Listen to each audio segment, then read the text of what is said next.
I think it's worthwhile to remember that human beings just made up logic. Like, we just made it up. It probably existed as part of human culture and society um, for hundreds of years, thousands of years before Aristotle started to talk about it and write about it in the Western world. And then in Middle Eastern and Indian cultures, you start to see some writing about logic around the same time. But literally, there was a time in human existence where logic didn't exist. One of my favorite articles of clothing is this. I don't know if you can see what that says or see what's going on there. Right, so we got I, which is an imaginary number. And we got the symbol for pi, which is an irrational number, so meaning it can't be expressed in a fraction. And I is actually another made-up concept by Descartes to solve another made-up problem in mathematics, which is you can't take the square root of a negative number. So then they created I so they could figure that out. And you've got the imaginary number scolding pi, which is irrational, saying, be rational. And we've got pi scolding the imaginary number and saying, get real. And I love this sweatshirt because it's very comfy, but also I think it's kind of funny. But I think it actually does a really nice job of sort of summarizing a problem that most of us encounter almost all of the time, which is the problem of duality and the trap of logic. And, logic is really built into language. Language doesn't work without logic. And the reason that language doesn't work without logic is it has to be precise. It has to have duality baked into it for anything to make sense. One of the fundamental laws of logic that can't be broken, or else the whole system breaks down, is the law of non-contradiction. So simply, if I say, I am Andy, then I can't simultaneously be not Andy. If I say this is a bell, it can't simultaneously not be a bell. Because if it were both at the same time, and we used a word like Bell or Andy, it would be very hard for us to communicate. So Okumura Roshi has a really fascinating thing to say about this problem with logic in trying to appreciate reality. And he says that, I want to make sure I get this quote right.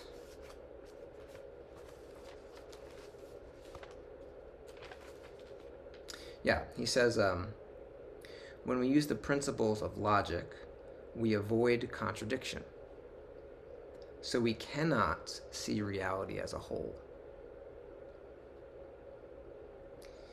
He goes on to talk about why this is. And, part of the problem with using logic is it also assumes that there's a separation between the observer and the thing being observed.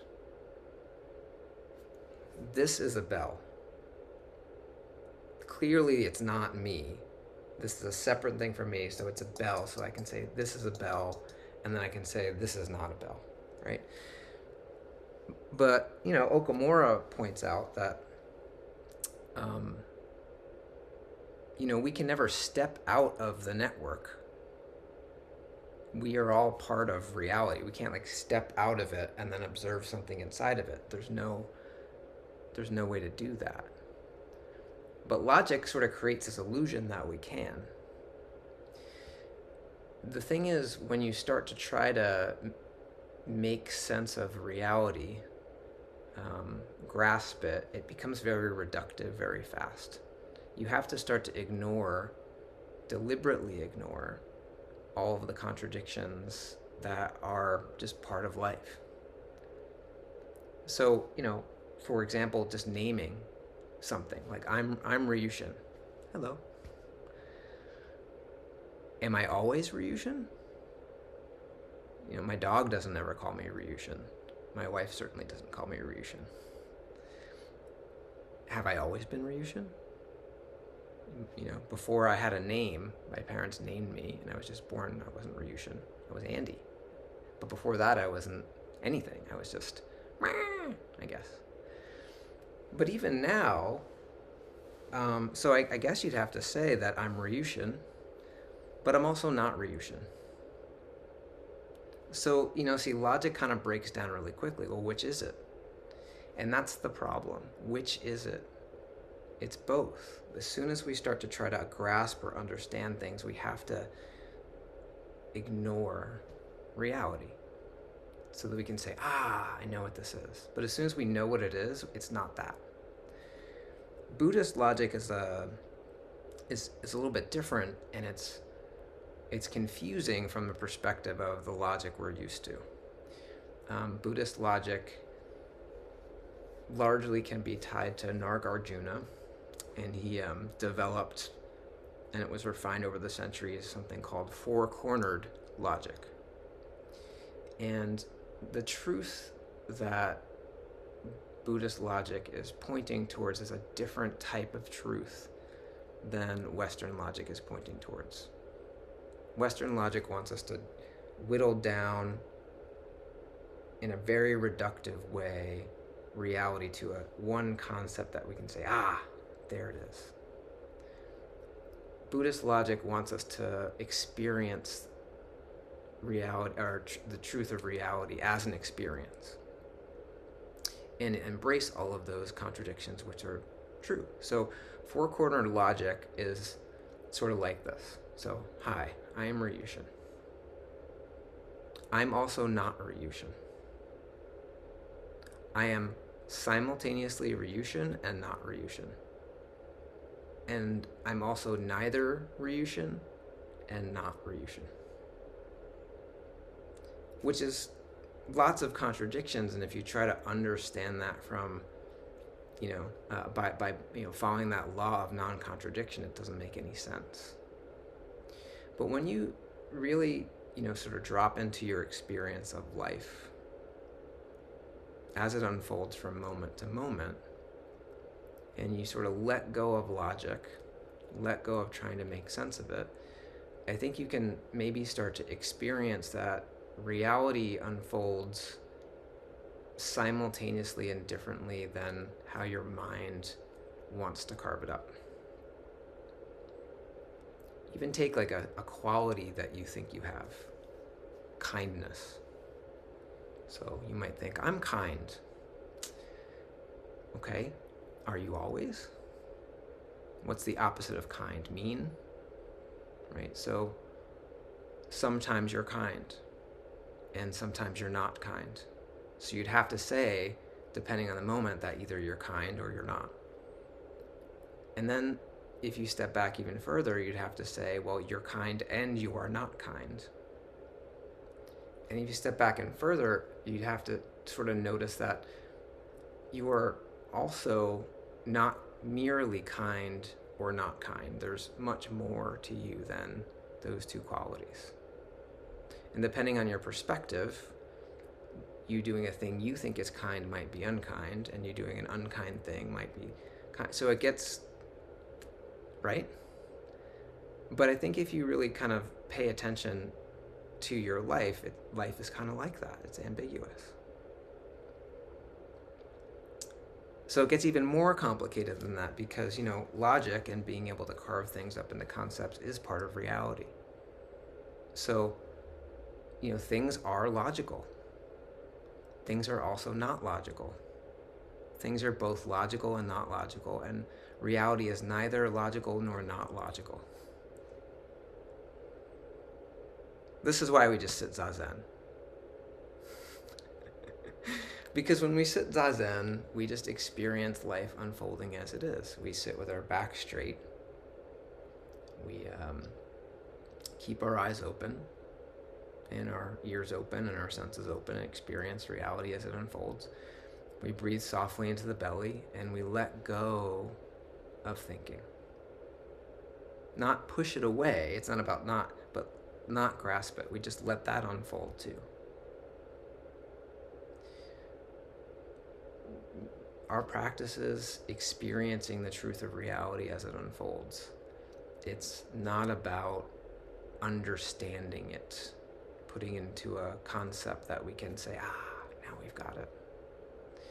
So, this is why often, for example, if you're doing koan work and you give your teacher a response to a koan, it might be accepted, in one dokusan, but the next it won't be. Because reality changes constantly. It's also sometimes, why if you read koans, you'll hear a student give an answer or a demonstration to a koan and the teacher won't accept it. And then the student asks, please tell me about reality. And then the teacher will say the exact same thing. It wasn't true a moment ago and now it's true now. So there's an invitation in sort of Buddhist practice, and the invitation is to let go of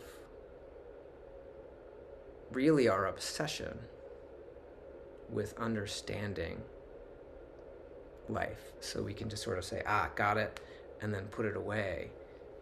The invitation is to let go of that and actually to live and experience your life. All of it, all of the contradictions, all at once. Okumura kind of suggests that instead of saying see reality as it is, because that also has a sense of like separation, maybe a better word is accept. The Latin root of accept comes from the verb to, which means to take what is offered.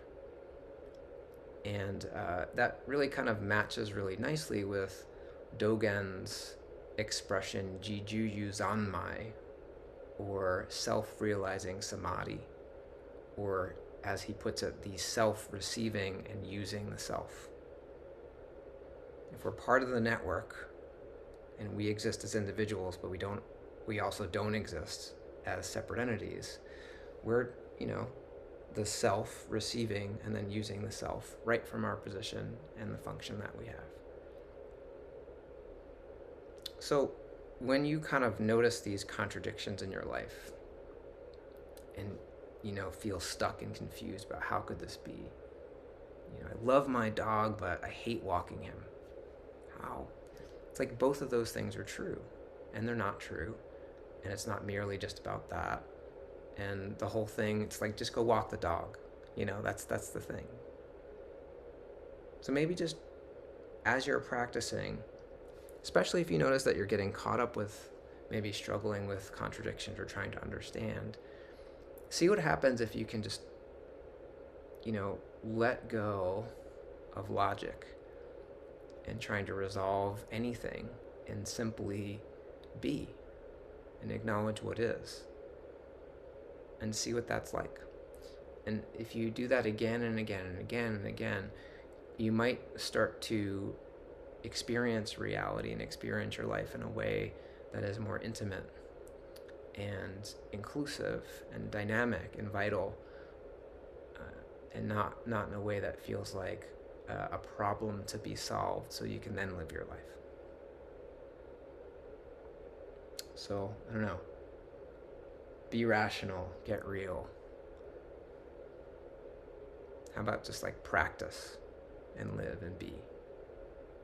Let's maybe try that and see how that works.